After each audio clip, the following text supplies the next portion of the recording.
আমি যখনই কোনো জানাজায় যাই আমার মনে হয় যারা আমার জানাজায় শরীক হওয়ার কথা তাদের জানাজায় আমি শরীক হচ্ছি। জানি না আল্লাহ কতদিন আর এইভাবে শরীক করবেন।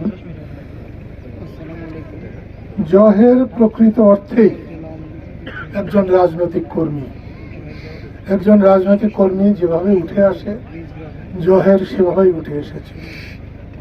জহের হঠাৎ করে মাঝপথে কোনো উঠে আসে নাই। আমি জহেরদের বাড়িতে আতোয়ারদের বাড়িতে আমি এক রাত্রে ছিলাম, আজ থেকে মনে হয় 20 বছর আগে।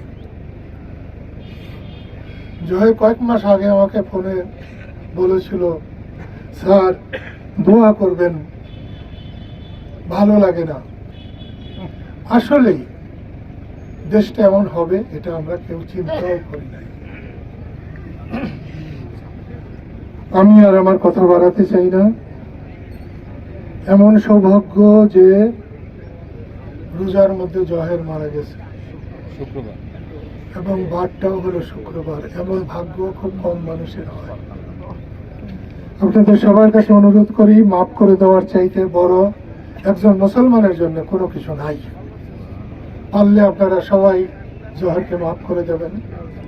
তার পরিবারের যারা আছে তাদেরকে যেন আল্লাহ তাআলা এই শোক সইবার শক্তি দেন। আল্লাহ যেন জহরকে মাফ করে ব্যস্তবাসী করেন। আমিন।